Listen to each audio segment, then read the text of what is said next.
Yo, what's up mga kayo Cubs? Magandang araw po muli sa inyong lahat at syempre narito po muli ang inyong lingkod, Master Lekim, at welcome back po muli syempre dito sa ating Master Lekim TV.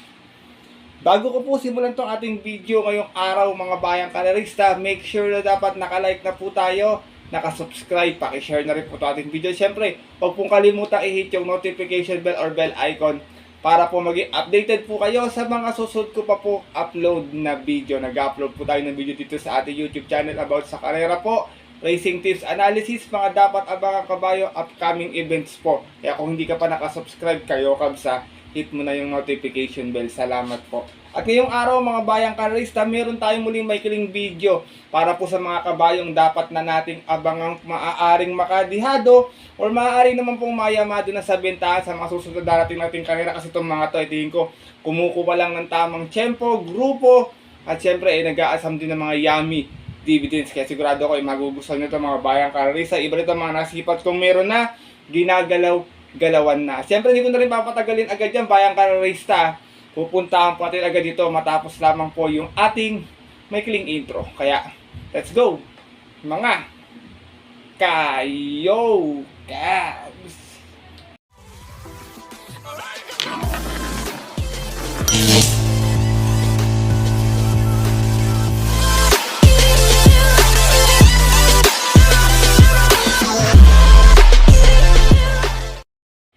At gaya nga po ng nabanggit ko kayo na sa ating intro, meron ako mga ilang kabayo itong nailista. Meron din tayong mga aabangan sa mga galing ng Novator or Barrier, mga bayang karin sa mga bagong kabayo ito.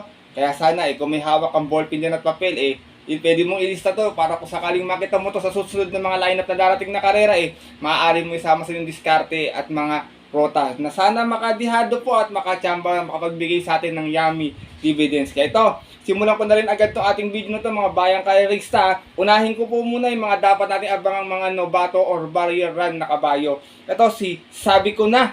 Ito mukhang maganda rin yung preba nito last time. Nanalo to sa Barrier run or Novato run mga bayang karerista. 1-1 out of 3 runners naglaban-laban. Nagtala ito ng 115.2 sa 1200 at nag-quarter clockings to 25 and a half. 23 and a half tumapos po ng 26, medyo pigil pa ng konti si kabayo. Tingin ko dapat nating abangan to. Yung pangalan pa lang Sabi Ko Na. Eto magandang abangan mga bayang karerista. Imported horse to, alam ko si stock farm may-ari na to, si Redeemer na nag-barrier po ng 111.6 sa 1200 at ang kanya naging quarter clockings sigurado ako bibilib kayo 24, 22 and a half, 24 and a half, kung saan siya lang mag-isa nung nag-barrier nun. Tingin ko medyo tago yung preba, mukhang ihaharap to dun sa mga bagong important natin gaya po ni Heart of a Champion tsaka ni Part-Time Lover na alam niyo naman medyo nagdodomina rin ng mga natin karera ngayon, mga galing din po ng ibang bansa mga bayan. Kasi sana magkaroon nga po ng karera na magkita-kita sila, lalo na to aabang natin to si Redeemer. Ito pa isang abang natin si Cheers, nanalo din to sa kanyang Barrier run, Novato run last time, umalis ng 2-1, nagtala po to ng 116.8 at nag-quarter clocking naman po ito ng 26 and a half, 23 and a half, finishing of 27 po mga bayang karerista. Last time medyo nag-vicious to tingin ko medyo may vicious si kabayo, pero mainam manakbo to itong kabayo na to na si Cheers. Ito pa isa, pagmamayari ni Sir Ben Abulo, si Cowboy Silver. Ito nag-Novato to 117 117 plus sa 1200, banderan tapos po ito. Yung quarter clockings po nito 25, 25, 28 and a half, pero nanalo rin to sa Barrier last time, medyo malayo nanalo mga bayang karerista. Napanood ko po yun parang last week po ata nag-barrier to si Cowboy Silver, mainam din tumakbo.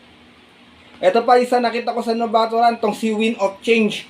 Ito nanalo din to 1-1 out of 2 runners na naglaban-laban.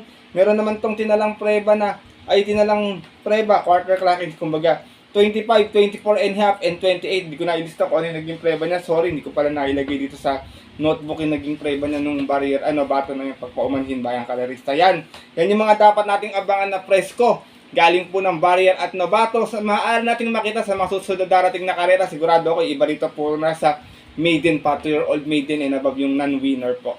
Ay ito, di pala tayo sa mga ating mga pandihadong dapat abangan ng mga bayang karerista. Marami ako nailista dito, mga nasipat na. Unahin ko, Star of the Future. To last time segunda to, muntik pa makachamba ng panalo to Umalis to ng 8-7 sa 11 naglaban-laban na kabayo, mga bayang karerista. Medyo natututo ng Romimati to. Nasigunda po ito last race sa kabayong Megan Maxine. Kaya yan, abangan nyo yan, Star of the Future. Ganon din to si Eno Teresa Cher na tingin ko kumukuha lang din ng tamang tempo. Minsan ay susunod sa unahan, minsan naman paririmatihin. Last run, Tarsera, umalis ng 1-3 out of 8 runners na naglaban-laban. Doon naman po sa karerang napanalunan ng kabayong si Caloocan Sap. Eto pa isang tinitignan ko, baka kumukuha lang din ng tamang tempo itong kabayong si Bright Mind na last time Tarsera din. Meron naman tong 2-1 na inalis out of 7 runs na naglaban-laban. Doon po sa karerang napanalunan nung kabayong si Spaghetti pababa. Alam ko nakalaban ni Spaghetti pababa sa unang to nung karera to eh. Kaya dapat nyo na rin abangan to. Tumatakbo rin to ng GBT. Baka sa GBT manalo to bayang karera tong kabayong si Bright Mind. Eto pa isa, ginalawan na last time ito. Pag naging 1400 yung distansya, pag nakaforma to, sigurado dire-diretso yung remate. Yung kabayong si Lava Walker na last time dumating na ng pang-apat. Malis ng 8-8 sa 12 runs, sa 1200 meters. Out of 8 rounds na naglaban-laban, doon po sa karerang napanalunan nung dihadong si Sinag yan. Abangan nyo na rin yan. Madalas makadihado yan si Lava Walker. Ito naman sa GBT, abangan nyo rin to. Bayang Karesa, medyo ginalawan na last time. Sunshine June. Nasigunda naman to last time. Umalis ng 4-4 out of 4 runners na naglaban-laban. Kung saan nakalaban niya po doon yung nayamadong si Margo. Ito hindi rin nanalo to ng maiden. Alam ko hindi graduate ito, naigrupo na lang. Pero tingin ko nasa tamang grupo na. Bayang Karesa anytime. Pwede na rin kalabitin itong si Sunshine June. Eto pa, isang tinitignan ko, medyo kahit may edad ng kabayan na to, tsaka sa nababang grupo, na iuuna, nakakabalik pa. Meet me in the corner na last time Tarsera, dun sa karera nila Happy Julian. Umalis ng 3-3. Out of 8 hours na naglaban-laban last time, segunda din to mga bayang karerista. Hindi ko lang matanda ako sino yung nanalo nun eh. Ang segunda pa ata nun si Keep the Jade, kung hindi ako nagkakamali. Siya yung Tarsera nun, galing sa labas na labas. Kaya tingin ko, pwedeng iuna, mayroon pang pangalawang hirit to, pwedeng i-remate. Kaya abangan nyo na rin yan, meet me in the corner. Minsan nang nakadihado sa GBT yan, banderan tapos dihado sa lahat.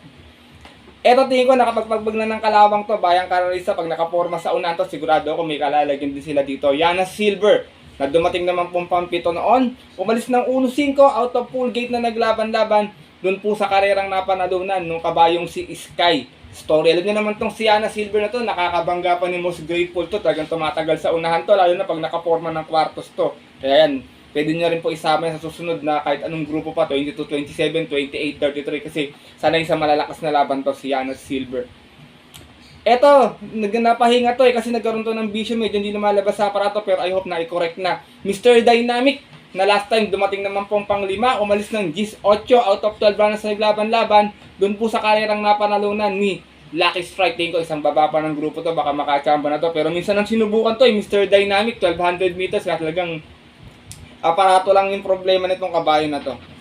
Eto, comeback stronger to, medyo bago napahinga to, medyo timbang-timbang na tong kabayo na to eh. Tingin ko kumukuha lang din ng tempo, baka nag-aabang lang din ng tamang grupo. Pwedeng iuna, pwedeng parimatihin mga bayang karera. Sa last official run nito, meron tong dumating itong pang-5. Umalis ng 3-4 out of 12 runners na naglaban-laban doon po sa karerang napanalunan nung dihadong si Bonnie Avenue. Lipat naman tayo dito sa Always in the Money, lalo pag dihado, Adorable Felicia na last time Tarsera. Umalis ng 4-5 out of 8 rounds na naglaban-laban. Doon po sa karerang napanalunan nung kabayong si Margo. Kala ko ito mananalo nung nasa tabing balye. Kaso talagang malalakas yung dating nung kalaban nyo nung gaya ni Margo. Medyo napahirapan din kasi ito si Adorable Felicia. Pero to, kung natatandaan nyo, tinalo nito si Ivan, outstanding mga bayang karerista. Kaya yan, sama-sama nyo na rin po sa mga diskarte or mga tripekta. Always in the Money po yan yung kabayong si Adorable Felicia. Ganun din yung kanyang kakwadra na si Happy Kid na last time dumating naman pang-4, umalis ng 1-2 out of 10 runners na naglaban-laban. Doon naman po sa karerang napanalunan ni Wano Pakain to kabayan na to, pwedeng isunod, pwedeng iuna. Medyo nakakasabay naman po sa mag-bills na pacing to, tsaka minsan to pinaririmati to eh. Alam ko gamay to ni Patty, itong si Happy Kid, kaya yan, pwede nyo na rin abangan yan, bayang karerista. Eto naman, medyo napahinga lang, wala hindi tumakbo nito last week to eh. Nards 23 to, last time natarsera to sa 1400, umalis ng 5-3 out of 9 rounds sa laban-laban. Doon po sa karerang napanalunan nung dihadong si Calendar Girl. Medyo bumabalik-balik pa nung karera to, tingin ko medyo may buti na ulit si Nards 23. Pinahinga lang, sana next takbo niya madihado pa ng konti. I hope tingin ko makakachamba ng dihado to, kaya huwag niyong kakalimutan niya na si Nards 23. Eto mga bayang karerista to, problema lang din ito aparato, parang si Crown in My Head to, man mainipin sa aparato to pag katagalan talaga hindi lumalabas. Kabig ng dibdib ito. Medyo last time dumating na ng pang-5. Umalis ng 8-6 out of 9 rounds na naglaban-laban doon sa karerang napanalunan ni Sis Royal. Pero last time hindi lumabas sa aparato to eh. Tingin ko, pag nawala yung vision nito, makakachamba ng dihado to. Kaya yan, abangan nyo din po yan, yung kabayong si Kabig ng dibdib. Lipat naman tayo dito kay Paramount. Ito si Paramount, mga bayang karisa, medyo nakakalundag-lundag na ng maayos to eh. Tarsera to last time, umalis ng 3-4 out of 7 rounds na naglaban-laban. Last race, doon po sa karerang napanalunan ng matuling kabayong si kahit sino ka pa. Itong kabayo na to, kung lulundag din ng maayos sa alisan, ay tingin ko makakachamba kasi talagang meron talagang kabayo minsan na problema, aparato talaga naninikit, lalo na pag naiinit, matagal nagpapasukan yung mga kasama niya sa karera na yun.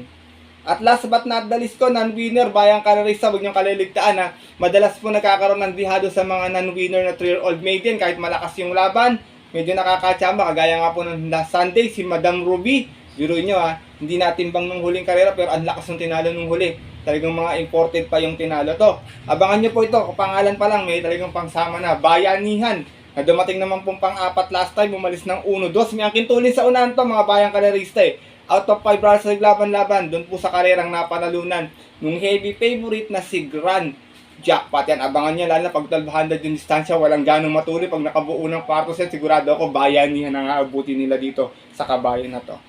At din po, mga bayang karerista at ang ating mga kayokab, sana po natandaan nyo o nailista nyo yung mga kabayong binanggit ko pong dapat nating abangang maaaring makadihado at yung mga kabayo po na upcoming pa lang po, yung mga parating po sa ating mga 3-year-old maiden na ano po karera. Ito yung mga sigurado ko yung mga binanggit ko naman na galing ng nabato na to, sigurado ko eh pagtakbo nito Yamado to, hindi madidihado. Pero yung mga binanggit ko naman pong mga nasa rating base na maaaring makachamba ng dihado, pwede rin naman pong bumenta, pero I hope sana nga po eh makadihado po tayo ng Yummy Dividends kahit isa man lang dito sa mga nabanggit ko na ito. Muli po, maraming salamat po sa inyong sandaling oras ng pagtambay dito sa ating YouTube channel at sana po makatulong po sa inyo or makapagbigay po ng idea sa inyo itong mga kabayong dapat nating abangang pang dihado.